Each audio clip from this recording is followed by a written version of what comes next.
വാക്പോരുകളും കാപ്പട്യ വാഗ്ദാനങ്ങളും കൊണ്ട് ഡൽഹി കൊടും തണുപ്പിലും അതിലേറെ ചൂട് പിടിക്കുകയാണ്. ഇത്രയും കാലം കണ്ട ഒരു തിരഞ്ഞെടുപ്പല്ല ഇത്തവണത്തേത്. അഴിമതിയും ജയിൽവാസവും ഒന്നും തളർത്തിയിട്ടില്ല എന്നും തെളിയിക്കാനുള്ള അവസരമാണ് എപിക്കിതെങ്കിലും അതിലേറെ നിർണായകമാണ് കോൺഗ്രസിന് ഈ തിരഞ്ഞെടുപ്പ്.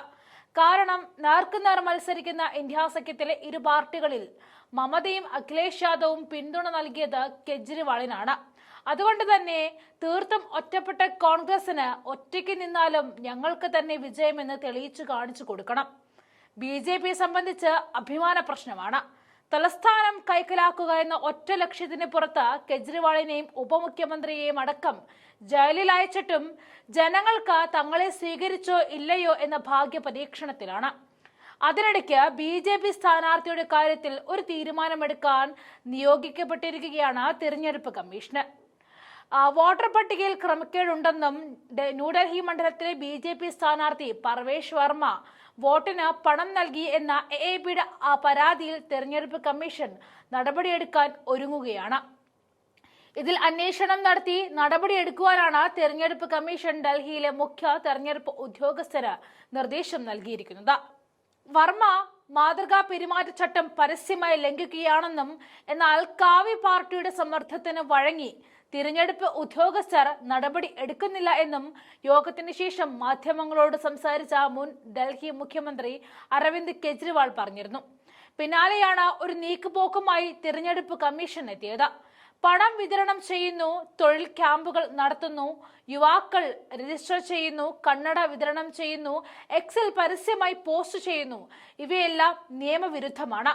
തിരഞ്ഞെടുപ്പിൽ മത്സരിക്കുന്നത് തടയണം. ഇയാളുടെ പണം കണ്ടെത്താൻ പോലീസ് അവന്റെ വീട് റെയ്ഡ് ചെയ്യണം. ഇതായിരുന്നു എപിയുടെ ആരോപണം. ഡൽഹി മുഖ്യമന്ത്രിയും ആം ആദ്മി പാർട്ടി നേതാവുമായ അതിഷിയുടെ നേതൃത്വത്തിൽ ഒരു പ്രതിനിധി സംഘം തിരഞ്ഞെടുപ്പ് അതോറിറ്റിയുടെ അടുത്തെത്തി മണിക്കൂറുകൾക്ക് ശേഷം പരാതി അന്വേഷിക്കാനും യഥാർത്ഥ വസ്തുതകൾ കണ്ടെത്തുവാനും വ്യവസ്ഥ അനുസരിച്ച് ഉടൻ ഉചിതമായ നടപടി സ്വീകരിക്കാനും തിരഞ്ഞെടുപ്പ് കമ്മീഷൻ സിഇഒയോട് നിർദ്ദേശിക്കുകയായിരുന്നു. മാതൃകാ പെരുമാറ്റച്ചട്ടത്തിന്റെയും തെരഞ്ഞെടുപ്പ് നിയമങ്ങളും പാലിക്കപ്പെട്ടിട്ടുണ്ടെന്ന് ഉറപ്പുവരുത്തണമെന്നും പറഞ്ഞിരുന്നു. ന്യൂഡൽഹി അസംബ്ലി മണ്ഡലത്തിലെ വോട്ടർ പട്ടികയിൽ കൂട്ടിച്ചേർക്കലുകളും ഇല്ലാതാക്കലും നടന്നു എന്നതാണ് വാദം. വർമ്മയ്ക്കെതിരെ എപി അധ്യക്ഷൻ അരവിന്ദ് കെജ്രിവാൾ നൽകിയ പരാതിയുടെ പകർപ്പും പാർട്ടി പ്രതിനിധി സംഘം കമ്മീഷന് സമർപ്പിച്ചിരുന്നു. ഡിസംബർ 15-ന് ജനുവരി 8-നും ഇടയിൽ വെറും 15 ദിവസത്തിനുള്ളിൽ 13,000 പുതിയ വോട്ടർമാരെ ഉൾപ്പെടുത്തിയതിനെ കുറിച്ച് കെജ്രിവാൾ തിരഞ്ഞെടുപ്പ് കമ്മീഷൻ നൽകിയ ഔപചാരിക പരാതിയിൽ തെളിവുകൾ സഹിതം സമർപ്പിച്ചു.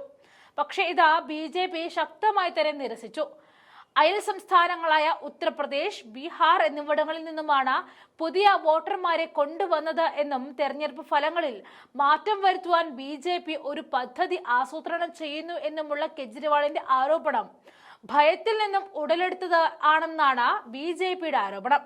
ഡൽഹിയിൽ 42% വോട്ടർമാരുണ്ടെങ്കിലും ഉത്തർപ്രദേശിൽ നിന്നും ബീഹാറിൽ നിന്നുമുള്ള ആളുകളെ കെജ്രിവാൾ വ്യാജന്മാരായി മുദ്രകുത്തി. അദ്ദേഹത്തിന്റെ പ്രസ്താവനയ്ക്കുള്ള ഉത്തരം ഫെബ്രുവരി 5-ന് വരുമെന്നാണ് ബി.ജെ.പി പ്രതിനിധികൾ അവകാശപ്പെടുന്നത്. എപിയുടെ ഈ ആരോപണം ശരിയെന്ന് തെളിഞ്ഞാൽ ഉറപ്പായും പർവേഷിന്റെ സ്ഥാനാർത്ഥിത്വത്തിൽ ഒരു തീരുമാനമുണ്ടാകും.